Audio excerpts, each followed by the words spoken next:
In the mountains of eastern Kentucky, where the mist clings to ridges, like breath from sleeping giants, a family built its legend in silence and hunger.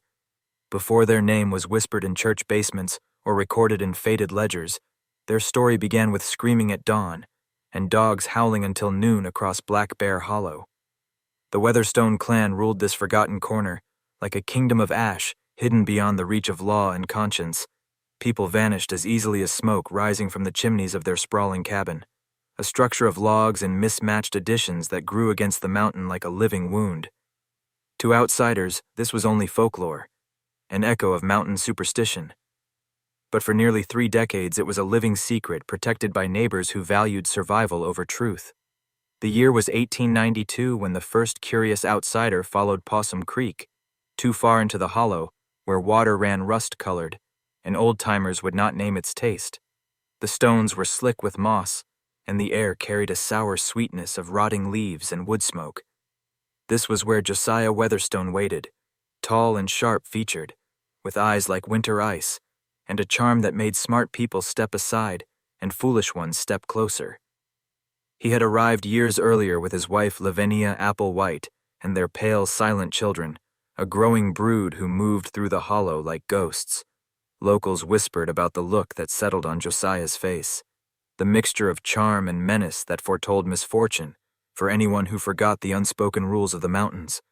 This is the beginning of their descent, a story buried beneath polite silence and blood-soaked soil. The Weatherstone cabin sat at the mouth of Black Bear Hollow, a sprawling tangle of weathered logs, additions, and smokehouses that seemed to grow like a cancer across the mountainside. Smoke rose constantly from its chimneys, carrying scents of hickory sage and something darker that the local preacher refused to name during his Sunday sermons. Visitors noticed the smell, but dismissed it as mountain cooking until they saw too many bones for the amount of livestock kept on the property. Deputy Marshal Frank Toiver once wrote in his journal, after visiting the Weatherstone place, that something about the smokehouse was not right, and his words would later become a warning. No one heeded. Levvenia Apple White. Weatherstone was danger of a different kind. Where Josiah ruled through intimidation, she wielded influence through careful gifts and strategic kindness. Her herbal knowledge inspired gratitude and fear. She could ease a fever or a birth, but those who crossed her found their luck turning sour in ways that defied explanation. Their 12 children, though the number seemed to shift, depending on who counted, moved like silent sentinels through the hollow. The younger ones spoke rarely to outsiders, while the older boys developed reputations for solving transportation problems when travelers needed to disappear from unwelcome obligations.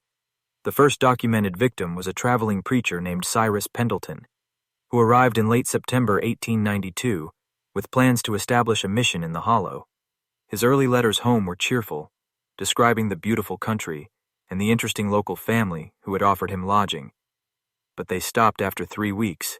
When concerned church officials sent investigators months later, they found Pendleton's belongings neatly stored in the Weatherstone root cellar, but no sign of the man himself. Josiah's explanation was simple. The preacher had decided Mount A in life was not for him and had continued north toward Lexington.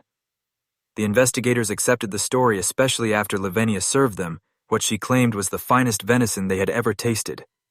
They left praising the family's hospitality while the hollow returned to its silence and the creek ran rust-colored beneath the moss-covered stones. Clarissa Wentworth, the schoolteacher who tried to bring learning to the hollow, had watched the federal officials arrive with quiet dread.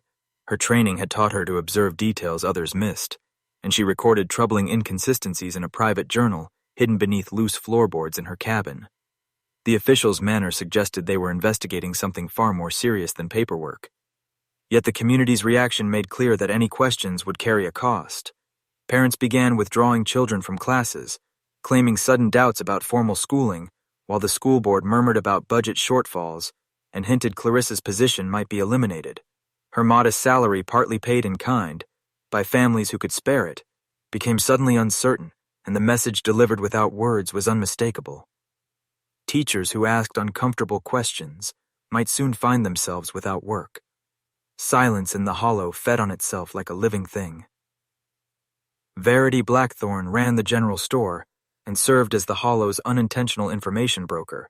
Travelers stopped there for supplies, often sharing details of their plans, without realizing those words might later be repeated in Weatherstone conversations. Her ledgers recorded every purchase, including names of visitors who supposedly had departed, but whose identities surfaced again and again in family discussions.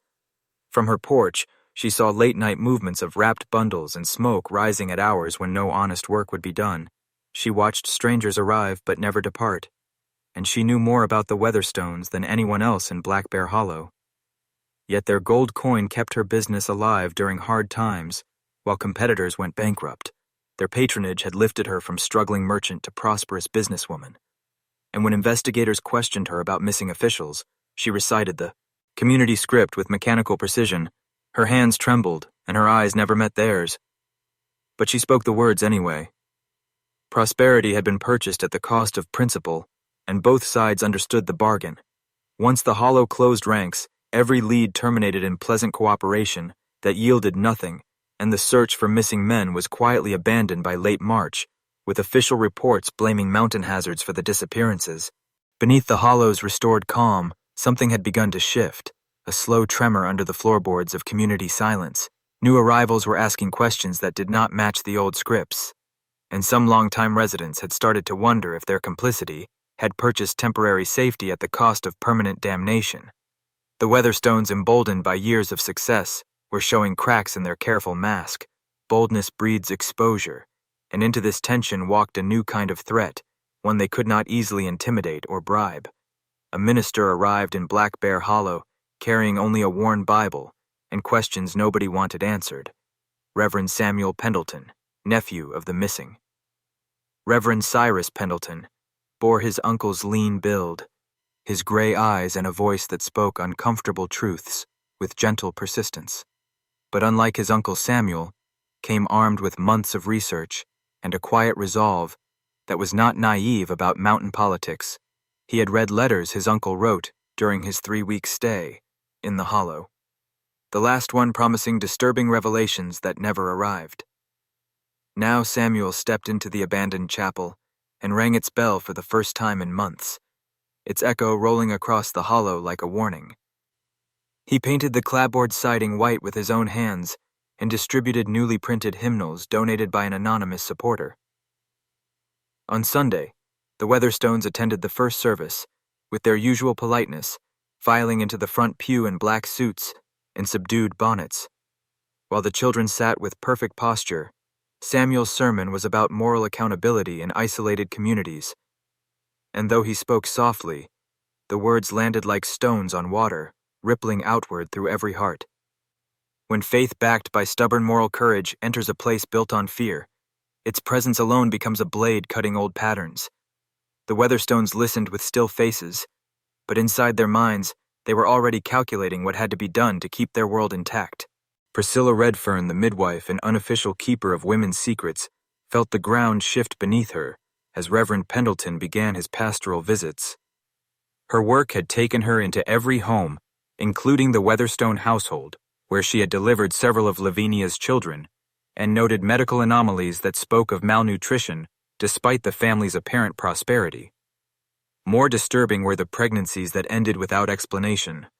Young women from outside the Hollow who arrived desperate and alone, and then simply vanished before their babies were born. Priscilla kept her records in cipher, believing she was protecting patient privacy. But now those coded notes looked like evidence of something far darker.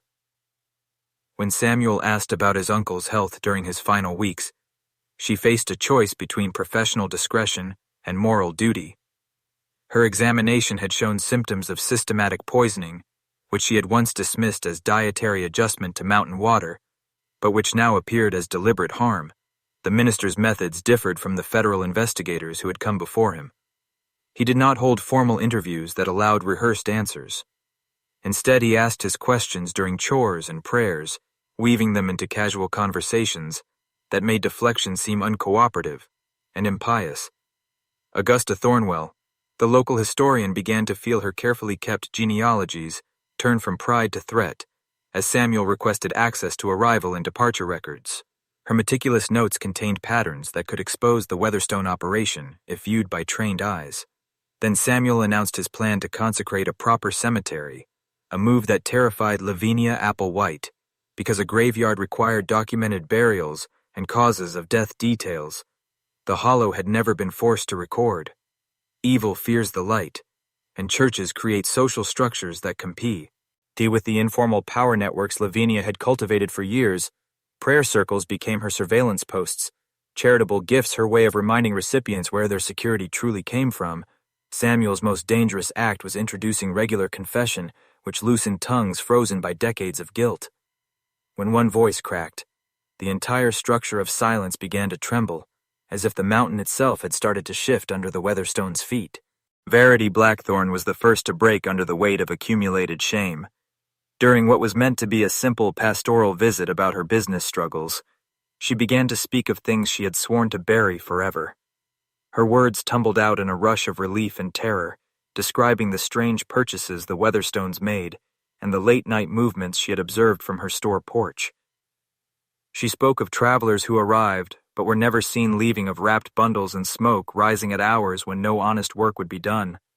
In her trembling voice emerged the outline of systematic murder disguised as mountain hospitality. The confession lasted 3 hours, and when it ended, both she and Reverend Pendleton understood they had crossed a line from which there could be no return. Samuel now held eyewitness testimony that could expose the Weatherstone operation, while Varity had become a marked woman whose survival depended on his ability to shield her from retaliation. That night, the Weatherstone chimney belched thick smoke, as if the mountain itself were burning, and the Hollow's dogs howled with renewed intensity. The family had decided that their newest problem required permanent solutions. The chapel door stood open in the morning wind, creaking on rusted hinges, while Reverend Pendleton's blood pooled between the altar stones, but his body was gone. His Bible lay open to Ezekiel 34, the passage about shepherds who failed to protect their flocks from wolves. When a community's moral leader is systematically eliminated, it must choose between confronting evil or becoming its willing accomplice. At dawn, the crows gathered in unusual numbers above the chapel, their wings black against a sky the color of iron, and copper pennies lay scattered across consecrated ground, as if someone had tried to pay for forgiveness with metal instead of repentance. Priscilla Redfern arrived early to arrange flowers for Sunday service, and her scream echoed across the hollow, carrying decades of horror finally given voice. Inside the chapel, the smell of copper mixed with pine and damp stone furniture had been rearranged to disguise signs of struggle, but haste betrayed the Weatherstones.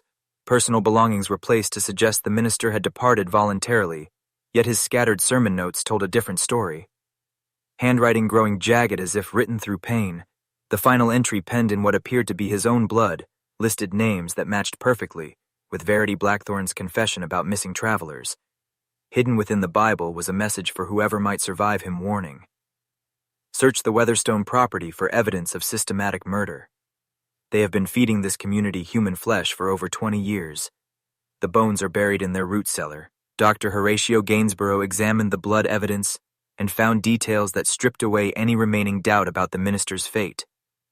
The volume and distribution pattern indicated arterial damage consistent with throat wounds, while chemical traces revealed the same paralytic compounds he had been detecting in local residents for months.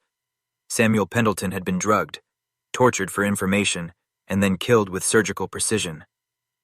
Gainsboro's official report to county authorities marked the first time a respected community member had formally accused the Weatherstone family of murder, and he included medical evidence, witness testimony, and circumstantial proof, painting an unmistakable picture of organized criminality wrapped in the guise of mountain hospitality.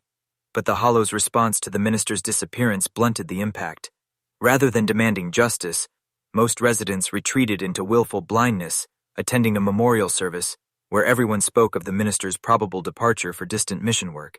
Despite evidence of a darker fate, Augusta Thornwell's historical records suddenly vanished, coinciding with a generous donation that resolved her property debts. Varity Blackthornne closed her store without explanation and left the Hollow, leaving behind inventory purchased by the Weatherstones at prices far above market value. Years of benefiting from Weatherstone generosity had created a psychological investment in the family's respectability, and acknowledging their crimes would mean acknowledging their own complicity Some truths devour everything, and in Black Bear Hollow, that hunger had already taken root. Sheriff Abner Claybourne sat alone in his office, staring at the blood samples, the hidden testimony, and the documented disappearances spread across his desk like a map of damnation. He knew the case demanded action, but he also knew the political realities that governed mountain justice. The Weatherstones controlled the networks of money trade and loyalty that reached far beyond the hollow into county offices, state politics, and business relationships that could crush careers or destroy entire families with quiet pressure. Claybourne's decision satisfied no one while protecting everyone's immediate interests. He announced an official investigation, promising appropriate thoroughness, while privately signaling to the Weatherstones that cooperation with voluntary relocation might resolve the situation without public trials that would ruin the region's reputation. Josiah Weatherstone responded as a man who had survived hostile territory for decades. Rather than fleeing or fighting, he orchestrated a careful transition to remove his clan from scrutiny while preserving their capabilities in new territory. Their departure from Black Bear Hollow was staged as a business relocation to Tennessee mining country, with property sold to distant relatives who promised to maintain the homestead as a family legacy. Their personal belongings were moved by wagon train, avoiding major roads and official checkpoints, while local residents gathered to bid farewell with words of gratitude and regret that would have been touching if they were not so desperately false. The Weatherstones accepted these tributes with gracious humility, promising to keep in touch and perhaps return for visits when circumstances allowed. By the first week of May, Black Bear Hollow returned to surface tranquility, its chapel closed, and its blood-stained floorboards covered with new lumber that could not erase the smell of copper and fee. Dr. Gainsboro continued his medical practice, keeping detailed records no one requested to examine, but the Weatherstone legacy could not be buried as easily as their victims in their new territory would soon discover what mountain hospitality truly concealed. In Copper Ridge, Tennessee, the sound of pickaxes striking coal seams mixed with the acrid smell of sulfur and the gritty texture of coal dust coating everything like black fingerprints of progress, while the Weatherstones prepared to begin again. Copper Ridge, Tennessee, welcomed the Weatherstones as hard-working mountain folk who brought skills in mining lumber and trade. Yet beneath their soft accents and polite manners lay the same patterns that had thrived in Black Bear Hollow. They purchased a rundown boarding house near the mine entrance, turning it into a bustling way station for transient workers who paid for food lodging and whiskey with scrip from the company store. Levvenia managed the kitchen with iron discipline, enforcing rules about prayer before meals and silence during certain hours, while Josiah handled the accounts and arranged night deliveries that no one questioned too closely. Within months, rumors began to swirl about men vanishing after payday, drunken brawls ending without bodies, and workers receiving free meals that tasted strangely sweet before falling ill and never being seen again. The Weatherstones had learned from their mistakes in Black Bear Hollow, tightening secrecy and spreading their influence through gifts to local churches and quiet loans to struggling families whose gratitude ensured silence. Dr. Gainsboro followed the trail of missing men as far as his jurisdiction allowed, but the county line became an invisible barrier, and new authorities uninterested in scandal dismissed his warnings as mountain superstition. Meanwhile, the boarding house became the social heart of Copper Ridge, where miners celebrated paydays, drank whiskey, and whispered about the mysterious locked cellar door, reinforced with iron bars and a padlock too heavy for its size. Some claimed to hear moans beneath the floorboards, others reported strange odors at dawn, but when questioned by company inspectors, everyone insisted they had imagined it. Psychological control thrives not only on fear, but on hunger, on debt, and on the fragile hope that one more compromise will keep disaster at bay. The Weatherstones used these levers with precision, cultivating an atmosphere of moral fog in which no single crime could be isolated from the network of favors, debts, and threats that sustained it. By the winter of their first year in Copper Ridge, the community had become as complicit as Black Bear Hollow had once been, and the Weatherstones prepared to unveil their next phase of control, hidden inside rituals of gratitude and communal feasts, where a man never quite knew what he was swallowing. Snow fell heavy on Copper Ridge, turning coal dust into black slush and muffling the cries that sometimes drifted up from the Weatherstone cellar at night. The boarding house had become a fortress of ritual, each movement inside mapped by Levvenia's handwritten schedules taped to the kitchen wall. each debt tallied by Josiah's ledgers, marked with cryptic symbols. New workers who arrived from distant towns found themselves drawn into a web of generosity and discipline that stripped away their will to question. Free meals, clothing, and a place to sleep came with prayers, obedience, and a vague contract of loyalty that no one signed yet. Everyone felt tightening around them like a noose. On Sundays, the Weatherstones hosted what they called communion suppers, claiming to offer spiritual renewal to weary miners. But the meals left men pale and hollow-eyed. Afterward, their memories fractured, their voices subdued. Some left town abruptly, without collecting pay. Others simply disappeared, their names erased from company rosters as if they had never existed. Yet local families praised the Weatherstones for their charity, for the food drives, the school donations, the whispered cash loans that kept homes from foreclosure. To speak against them was to risk losing livelihood, shelter, and reputation, and so the silence thickened like winter fog. But in the second year of their reign, a new threat appeared, not in the form of an investigator or a preacher, but as a slow awakening within the miners themselves. One by one, they began comparing stories of lost time, missing co-workers, and strange tastes in the boarding house stews. Fear turned to unease, unease to anger, and anger to quiet planning. By early spring, an underground circle of miners met in the abandoned shaft known as Black Vein, where lantern light flickered on faces hardened by suspicion and coal soot.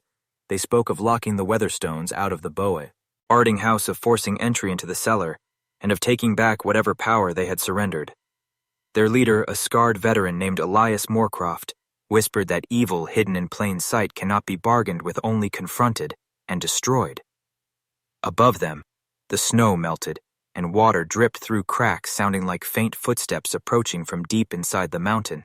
Lantern flames flickered like restless spirits inside the abandoned Black Vein shaft, as Elias Moorcroft outlined a plan that felt less like rebellion and more like exorcism. The miners sat in a tight circle, rough hands gripping picks and hammers, their faces streaked with coal and doubt, while the smell of damp stone mixed with something older than earth. They spoke of friends who had vanished after payday, of the strange taste in Levvenia's stews, of the soft way Josiah asked for loyalty without ever using the word. They counted the names of men missing since winter, and realized the pattern formed a ritual, not a coincidence. For the first time in years, silence became dangerous. Not speech.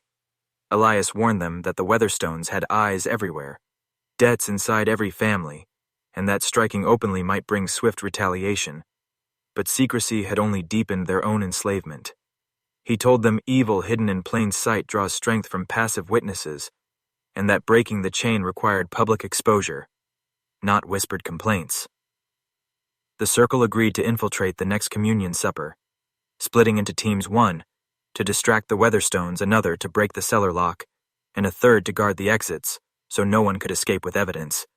This was not merely about revenge, but about reclaiming their own minds from a system that had turned their hunger, faith, and fear into weapons against them.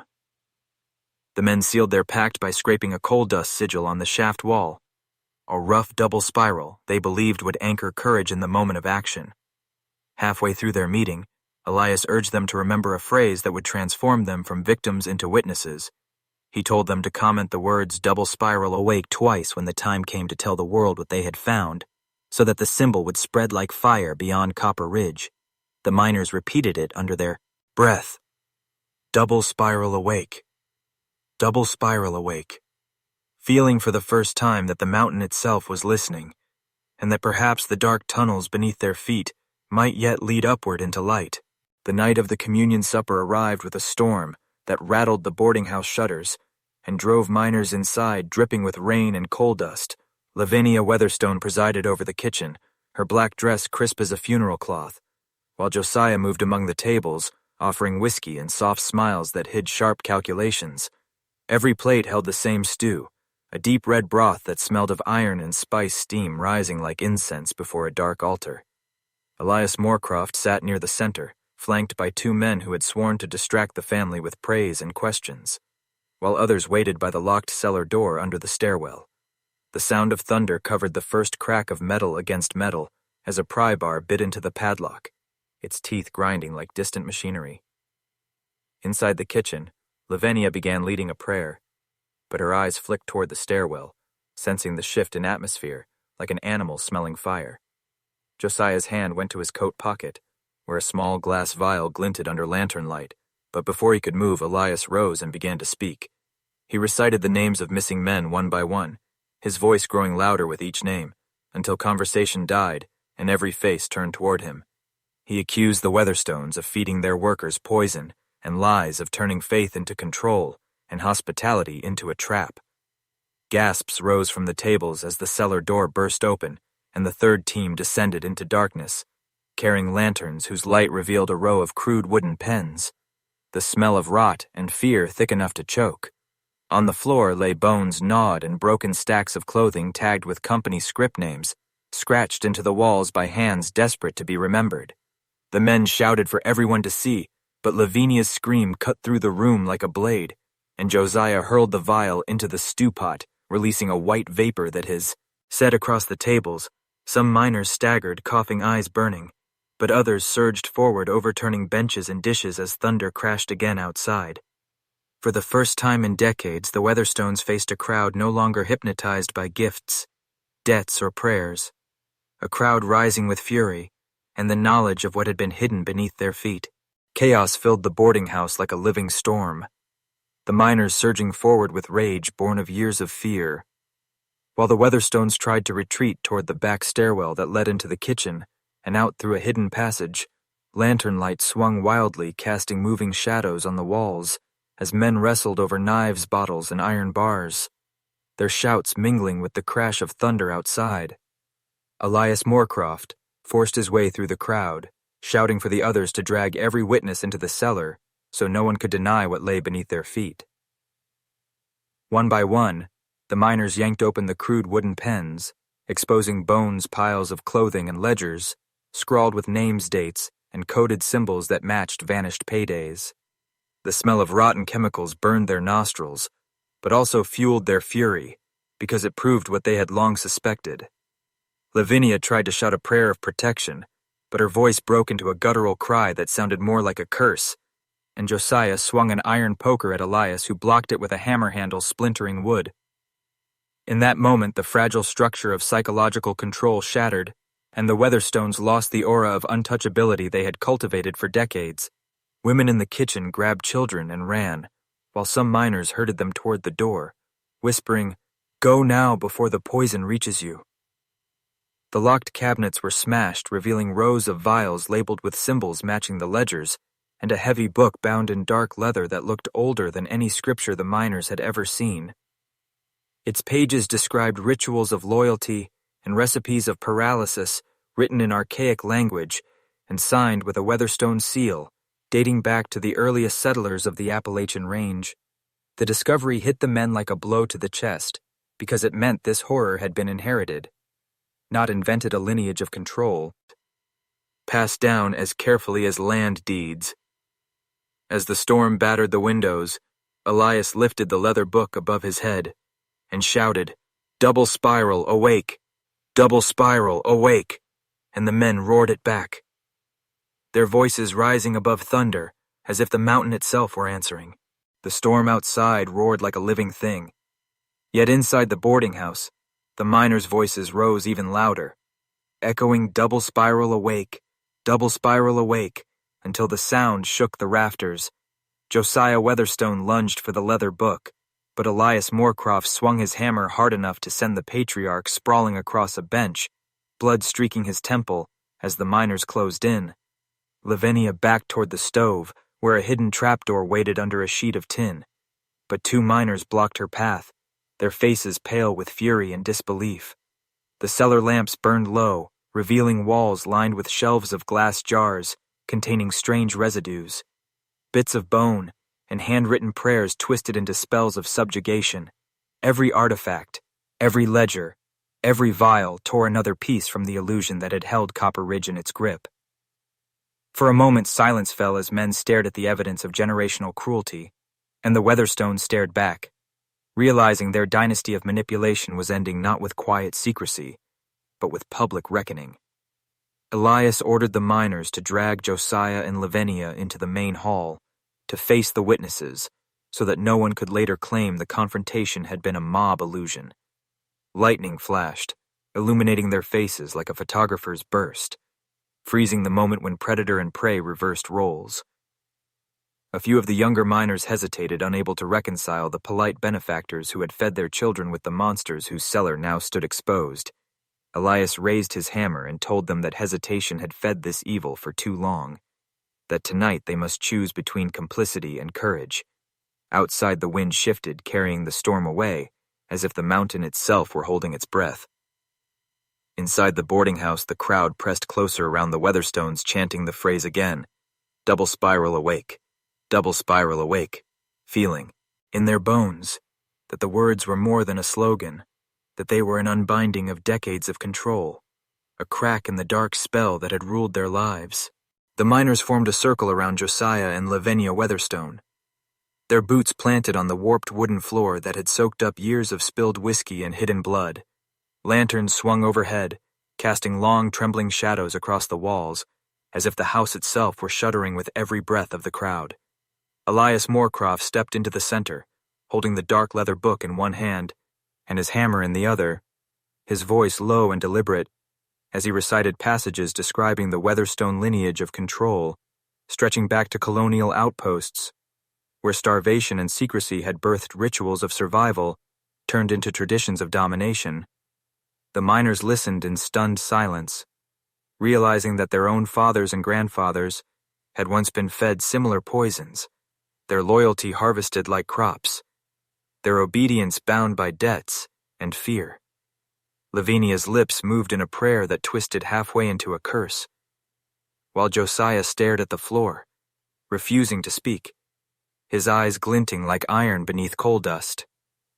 Elias declared that the time for secrets had ended and that the cellar evidence would be carried to the courthouse at dawn to show the county what had been hidden under their feet. Some men murmured about law and trial, but others shouted that law had never protected them from this family, that the Weatherstones had lived above it too long. A heavy silence followed, broken only by the hiss of the stove and the steady drip of rain through a crack in the roof, sounding like a clock counting down. One of the youngest miners, a boy barely 20, stepped forward and spat at Josiah's boots, trembling not from rage but from the weight of generations pressing on his shoulders. He whispered, "Double spiral awake, double spiral awake," as if the words themselves were a blade cutting him free from an invisible chain. Around the circle, the others began to echo him until the whole room vibrate. And with the chant, a low thunder that rolled up through the floorboards into the walls and out into the storm, carrying the sound of awakening into the night.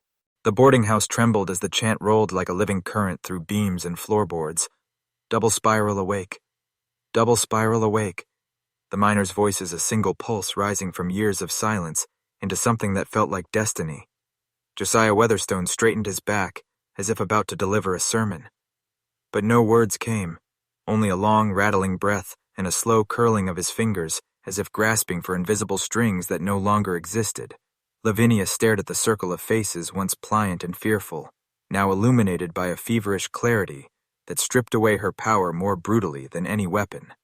Elias Moorcroft raised the leather book high and tore from it the page bearing the Weatherstone seal, holding it over the stove flame until the parchment blackened and curled, and a thin wail escaped Levvenia's throat.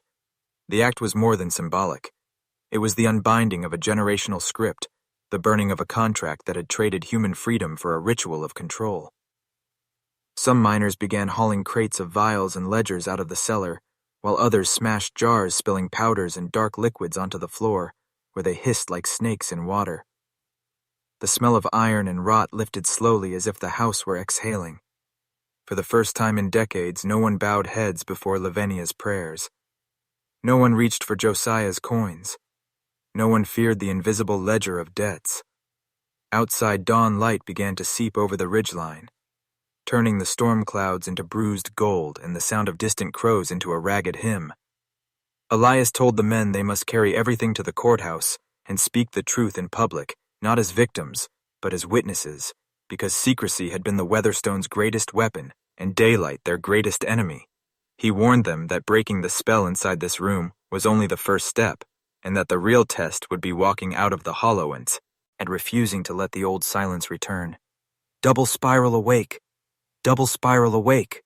the men whispered again, this time not as a battle cry, but as a vow binding themselves to the risk of freedom. The procession out of the hollow moved like a slow river of broken history, carrying ledgers, jars, and fragments of burned parchment down the rutted path that once belonged only to the Weatherstones. No one spoke at first, each man and woman lost in a private storm of memories. But their boots struck the earth in rhythm, a quiet echo of the chant that had begun the uprising.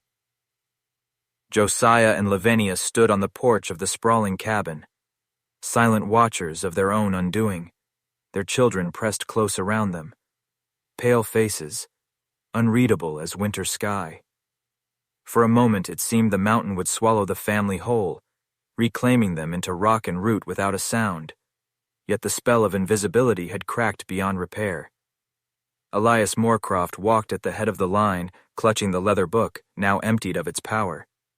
His coat torn, his voice raw, but his eyes bright with something fierce and unyielding. Behind him, miners carried the stained garments of lost travelers, wedding rings, Bibles, sample cases, and the preacher's black coat, all displayed openly as evidence. Not trophies. The rising sun cut through mist like a blade laying bare. The cabin's mismatched wings and smokehouse, like a carcass, split open on a butcher's table, exposing what had always been hidden. Crows wheeled overhead, crying in harsh tones, as if mocking or warning the procession. But no one turned back. Each step toward the county road was a step away from decades of complicity, a step toward courts and questions and the possibility of vengeance from forces still unknown.